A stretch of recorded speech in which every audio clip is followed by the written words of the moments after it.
speaking to lead the show about what the plan is at quarterback for the Cleveland Browns.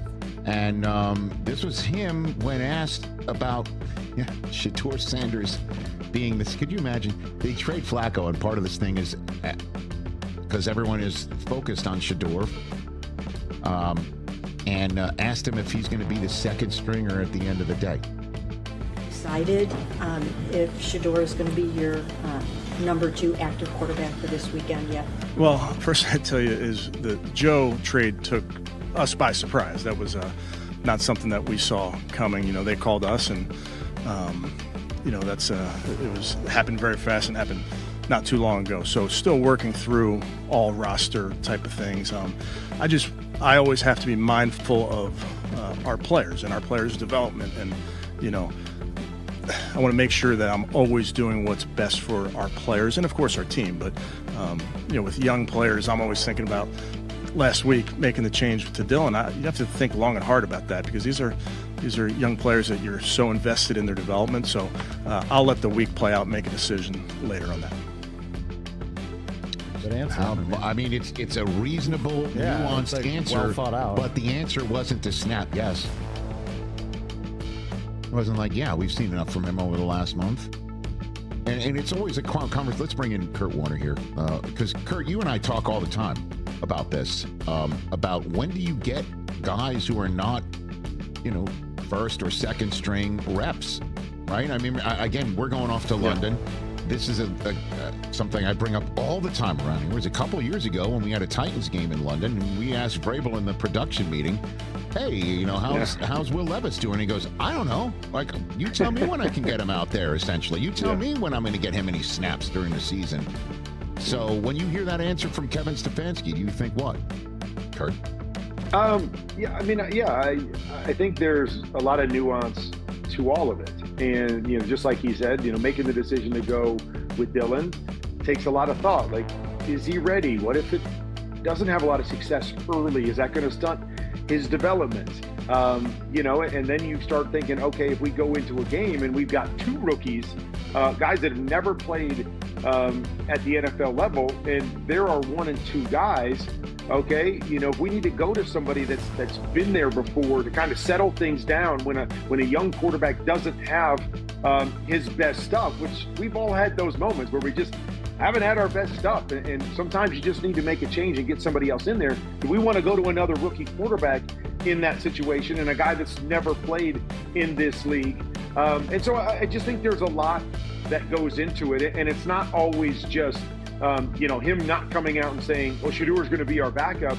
Doesn't mean Shedeur isn't making progress, or they're not comfortable, or they don't like where he's at. I just think, when he said, I got to think about our team, and I got to think about our players and where they're at, and what we're doing if we go, 2 young quarterbacks and, like I said, 1 struggles, well, shoot, we're going to another guy that's never played again, or has never played before. And now, we're in this situation as a team going, oh my gosh, are we really in our best situation to have a chance to win this football game, as opposed to having a veteran guy that's been there that maybe can settle things down, and it's not going to be their first action in the NFL if they're put into that situation and have to play. I'm sitting here on ESPN Radio, presented by Progressive Insurance. For those who just rejoined us there on our simulcast, that's the voice of Kurt Warner talking about Kevin Stefanski being asked if Shedeur is going to be his number 2 this weekend, and being non-committal, and also being nuanced about how he just learned about the trade just yesterday about Flacco. This hasn't really been in the hopper for long, and he's just reacting to things. But at least Dylan Gabriel didn't struggle mightily last week, right, Kurt? I mean, I don't know what you saw on film coming out of that London game in the stadium you and I are going to be calling a game from this week, Jets-Broncos. But what did you see out of Dylan Gabriel, Kurt? He definitely did look overwhelmed. I don't think it was a great performance, but it, made some throws down the field that were NFL throws, made some good decisions, gave him a chance to win, threw a couple touchdown passes. So, I don't think it was a great performance, but I thought it was a solid performance and something that you can definitely build on it. And let me even add to what I was saying, with Shedeur. I think we all know, what a lightning rod, Shedeur has been and his story. And, a lot of people fall on both sides of this thing. We love Shedeur, he should get a shot. And other people like, well, okay, he hasn't shown enough. And why are we talking about him so much instead of talking about Dillon Gabriel? That there may be an element of that to it, whether it's fair or unfair. I think we've seen these things before. Tim Tebow was a lightning rod. And so there came a point, he had some success in the league, but there came a point where nobody wanted to sign him as a backup. And you kind of shake your head like, well, he's had success. He's definitely a guy that can come in and galvanize your team. But I think a lot of teams said, we don't want to deal with that on a weekly basis as our backup quarterback. We want the focus to be on our starter, and we don't want that pressure of people clamoring to get the backup in that type of situation. And so, I wonder if that could be an element of it too. Is like, this is Dillon's job right now, and we want to focus on him, and we want him to be the central piece. And if he struggles, we don't need everybody yelling, let's go to the backup, go to the backup, go to the backup.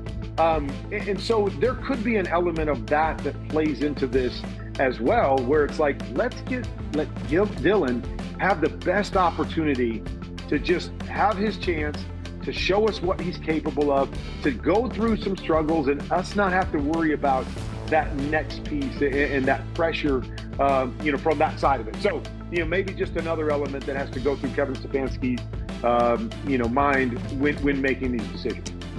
The great Kurt Warner here on the Rich Eisen Show. So many different ways I could go with you here. Let's go with the Trevor Lawrence throws at the end of the game against Kansas City, right? And I know you have been waiting to see some of this stuff from Trevor Lawrence, the good first overall stuff for him for a while. But those throws, right, to Brian Thomas, De'Ami Brown, and then running it in, that's it right there, right? That's what we're looking for from him. Correct? I mean, that big time throw to Thomas, I mean, that was huge, and especially when it happened, because we've talked a lot about it, and I haven't been ready to put Trevor in that upper echelon just yet. Now, he shows moments, he shows glimpses of everything you want in an elite big time quarterback, and he shows them every week.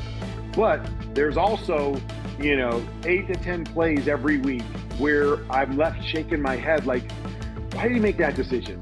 Why didn't he throw it there? Or how did he miss that throw after making that other? Like, how do these things happen? And you could take that last drive and you could put all that in there. Like, the first 2 plays of the drive, he rolls out to his right-hand side and there's nowhere to go. And we know time is an element.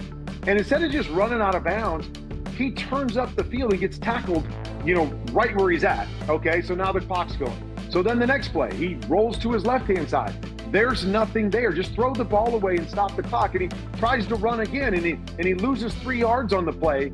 And you're just kind of shaking your head like, oh my gosh, what are we doing in this 2-minute drill? Like, we got to save time. And then the next play is this dime that he drops to Brian Thomas for 40 yards down the sideline. That's perfect. And then you go the rest of the drive and he makes a couple plays, and then the winning play, and again, not his fault that, he gets stepped on and falls down, but, he's falling down and you're like, oh my gosh, you're in a moment to win this game against the defending AFC champs. And he falls down back there in a situation with no timeouts. Now what's going to happen? And then he gets up and he runs it in and makes a great play and wins the game. But it's kind of been the Trevor Lawrence experience, as people say, is that there's so much good. But then there's always these things that leave you scratching your head, and that's the next step for Trevor, is to eliminate those things that show up each week that, can be game-changing plays, negatively for your football team. And those didn't cost him in this game, but those first 2 plays, you're like, man, this is exactly the opposite of how we want to start a 2-minute drive. But he came back and made a play. And so maybe he's breaking through and he's able to make more of those big time plays in the moment. Maybe this is one of those difference making games for him and the Jags. But those plays are still in there, and they were on Monday night. And that's the thing I think he's got to eliminate if this team is really going to be a contender at the end of the year. Well, the Bill Parcells phrase, Kurt, right? So-and-so dropped his Huggies. That's the phrase when a young quarterback or player becomes a grown man in the NFL. Did Drake May drop his Huggies on Sunday Night Football against the Bills, Kurt?